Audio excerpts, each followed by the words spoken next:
Donc je vais vous parler de notre association, qui, pas de notre association, des programmes de notre association. Nous en avons trois. Un, pour les mères célibataires, c'est ce que nous appelons la prévention de l'abandon des enfants nés hors mariage par la prise en charge des mères célibataires et leurs enfants.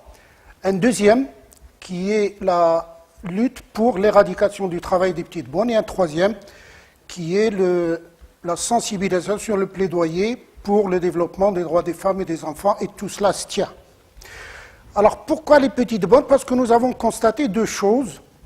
En nous occupant des mères célibataires, 45% sont dans des anciennes petites bonnes. Deuxièmement, et là j'ai honte de le dire, pendant que nous nous occupions des petites bonnes dans les gares routières et les squats, parce que c'est là où vivaient les petites bonnes au départ, il y avait des filles à côté dont on ne s'occupait pas, qui étaient des petites bonnes égarées, qui étaient en fugue, qui étaient en déperdition, etc. Et nous avons réalisé qu'il fallait monter d'un cran et donc aller s'occuper des petites bonnes. Seulement, au lieu de s'en occuper dans les maisons, nous nous occupons à l'origine, c'est-à-dire de là où elles sortent. Et je vais donc vous décrire ce que nous faisons. On m'a dit tout à l'heure, est-ce que tu vas parler de l'impact sur la santé? J'ai dit, je vais faire pire. Je vais vous parler de l'impact sur une fille sauvagement torturée par du fil électrique. Une fille maltraitée à Casablanca que nous avons trouvée dans la rue, dans un état hystérique incroyable. Une fille qui a été tuée par son employeuse à El Jadida, au sud de Casablanca. Une fille qui a subi la torture et le viol pendant X années et a décidé de se jeter du 6e étage. Une fille qui a été tuée à Agadir, ville touristique bien connue. Hier devait avoir une 3e audience de son procès qui était reportée par la Xème fois. C'est vous dire combien nous sommes aidés. Allez-y.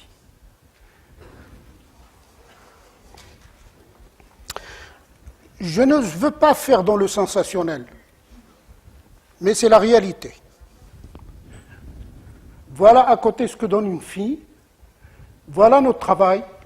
Ce que vous voyez en arabe, c'est non à l'exploitation des filles dans le travail domestique. Et en bas, c'est la sensibilisation des mères dans les douars, parce que comme disait le docteur tout à l'heure, nous considérons que c'est le pilier, c'est l'acteur structurant de la famille, et nous essayons d'agir là où se trouve la décision dans le couple en milieu rural. De quoi s'agit-il? Alors, d'après les recensements officiels, nous parlons de milliers de filles. Nous avons, pour le compte du collectif que nous avons organisé, composé de 34 associations, recensé entre 60 et 80 000. Vous comprenez bien qu'il est très difficile de recenser quelque chose qui se passe derrière les murs, à l'intérieur des maisons, dans la clandestinité sociale, dans la duplicité sociale. Alors, quand vous parlez de petites bonnes, tout le monde est contre. Mais vous montez dans un bus, dans Casablanca, vous interrogez les gens, il n'y en a pas une ou un qui n'a pas vu une petite bonne la semaine dernière en quantité. Donc, c'est vous dire la duplicité sociale dans laquelle nous vivons, ce qui rend les choses encore plus compliquées. Donc, quand on me parle de statistiques, ça me laisse perplexe. Quelles sont ces petites bonnes? Alors pourquoi inférieures à 15 ans? Parce que c'est par je ne sais quelle absurdité administrative, on a fixé la limite à 15 ans d'accès au travail et de limite de scolarisation obligatoire. Donc toutes les statistiques disponibles sont calées par rapport à 15 ans, alors que tout le monde sait que d'après la Convention internationale des droits de l'homme, un enfant c'est jusqu'à 18 ans. Donc nous avons près de 40% qui sont entre 8 et 12 ans. Oui, je dis bien 8 ans. Nous avons les 2 tiers, un peu moins des 2 tiers, qui sont entre 13 et 15 ans. C'est l'âge de la scolarisation obligatoire dans notre pays. Et nous avons 30% qui n'ont jamais été scolarisés. Bien évidemment, il y en a qui sont entre le travail et la scolarisation avec la destinée fatale et finale qui est le travail domestique. Les familles émettrices, il est important d'en parler, parce que ce ne sont pas des familles sans cœur, ce ne sont pas des familles cupides, mercantiles, qui ont un comportement irresponsable, ils font des gosses, ils les louent.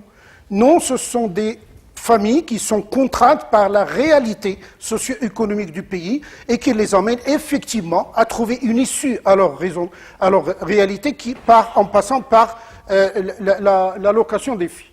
Les familles récipiendaires, ce sont la plupart du temps les classes aisées qui sont au courant de tout, de l'interdiction du travail des enfants, etc. Allez-y parce que je suis en retard.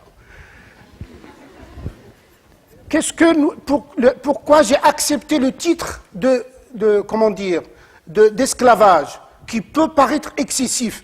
Quand on lit le rapport du secrétaire d'État des États-Unis, effectivement, au Maroc, ils sont descendus à 6 ou 7 ans des filles qui sont en condition de travail forcé, ils n'ont pas le choix, ils ne peuvent pas s'en sortir. La méthodologie, qu'est-ce que nous faisons? D'abord, nous nous référons à la Convention internationale des droits de l'enfant. Oui, nous appliquons les règles internationalement connues, ratifiées par notre pays depuis 20 ans. Ensuite, nous avons des référentiels qui sont la Convention des droits de l'enfant, j'en ai parlé, qui sont les conventions de l'OIT, je vous invite à les consulter, c'est extraordinairement intéressant. Ce que vous voyez en rouge, c'est la 189 sur le travail domestique qui vient d'être ratifiée le 5 septembre 2013. Et nous avons notre Constitution qui, sous l'impact, sous la pression du printemps arabe, nous a sorti des choses absolument irréalistes il y a encore 5 ou 6 ans, et qui, si on les appliquait, on serait le meilleur pays du monde. Les textes de loi et des programmes nationaux qui sont prolifèrent, mais qui n'ont aucun effet ni aucune structure en matière d'application. Les bonnes pratiques associatives nationales et internationales, et bien évidemment la participation des concernés, et nous y tenons beaucoup. Notre approche. Nous considérons que la société produit la personne cible qui est l'enfant. Il est censé être cadré par ses proches qui, aujourd'hui, sont soit incapables, soit démissionnaires. Donc nous nous insérons entre la société et ce petit groupe initial pour faire de la protection, réinsertion, prévention vis-à-vis de l'enfant et de la sensibilisation et plaidoyer vis-à-vis de la société, et c'est notre démarche. Le processus, c'est d'abord identifier les filles. Ensuite, établir un protocole de prise en charge conditionné avec les parents, parce qu'il nous faut un engagement. Et il faut établir des protocoles avec... donc, il faut bien évidemment la mobilisation in situ, de manière à créer l'ambiance à une acceptation. Il faut coordonner le retrait avec les parents, mais avec la fille également. Il faut coordonner la réinsertion à l'école et dans la famille, assurer le suivi socio-pédagogique, donc tout ce qui est matériel, tout ce qui est accompagnement scolaire, etc. Assurer le besoin matériel si besoin est, et souvent le besoin est, et réaliser des actions de pérennisation par le transfert à des associations locales pour assurer des actions de proximité.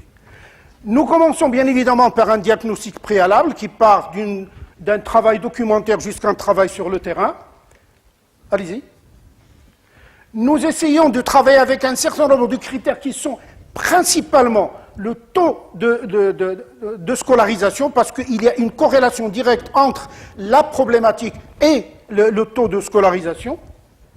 Il y a bien évidemment d'autres complémentaires qui sont essentiellement, qui tournent autour de la pauvreté, donc à partir du taux de pauvreté, taux seuil relatif, etc. Allez-y.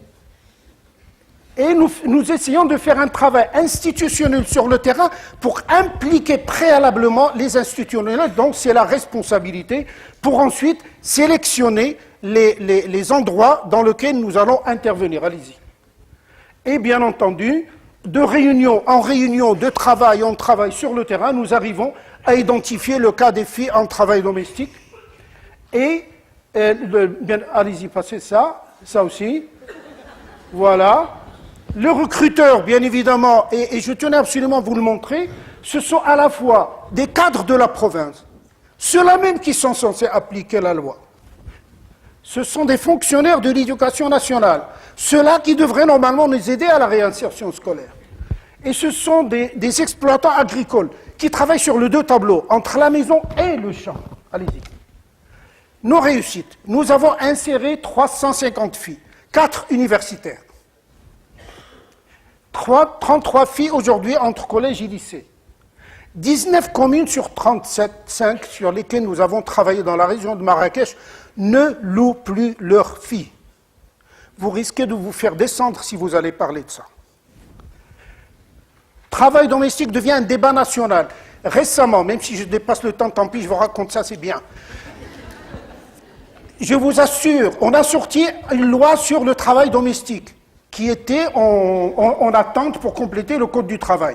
Nous avons fait un tapage incroyable sur les 2 articles qui concernent le travail des petites bonnes. Et je vous assure que tout le monde appelle la loi petite bonne et tout le monde nous consulte sur la réforme de la loi, que ce soit le Conseil national des droits de l'homme, que ce soit le Conseil économique et social, etc. Donc c'est devenu une chose nationale. Et pour ça, nous considérons que c'est une réussite. Ce n'est pas la fin. Programme transfert aux associations locales, parce que nous considérons que ça passe par le local, par la proximité. Nous ne sommes pas le ministère des Petites Bonnes, nous sommes une association. Ce qui nous attend, tout, c'est-à-dire 60 à 80 000 bonnes à sortir du travail domestique. 350, c'est ridicule, c'est peut-être extraordinaire, mais ça n'en reste pas moins ridicule. Et nous avons besoin d'un programme ou une politique nationale fondée sur un cadre législatif spécifique à cela. Nous avons un programme d'urgence et nous insistons sur la réparation. C'est-à-dire, quand on sort une petite fille du travail domestique, je m'en fous que l'individu qui l'emploie soit condamné à 9 ans ou 10 ans ou 9 mois. Je n'en ai rien à faire. Moi, ce qui m'importe, qu'est-ce que prévoit l'État en termes de structure, de moyens et de démarches pour rétablir la fille dans sa dignité et dans la société. Et ça, malheureusement, nous l'avons hérité de la France. Excusez-moi, c'est la fin, donc je peux me parler, je peux m'en aller après. Parce que nous sommes dans une démarche de sanction et non pas dans une démarche de réparation. Vous tuez quelqu'un, on vous met en prison, mais l'individu se débrouille avec l'assurance. Ça, c'est vraiment la démarche la plus absurde en matière sociale. Et bien évidemment, le statut des associations, c'est-à-dire faire de l'association un partenaire sur la base d'un contrat-programme où il est comptable de ce qu'il fait et ce qu'il engage, et l'État, vis-à-vis de lui, comptable de ce qu'il doit engager. Et je vous remercie.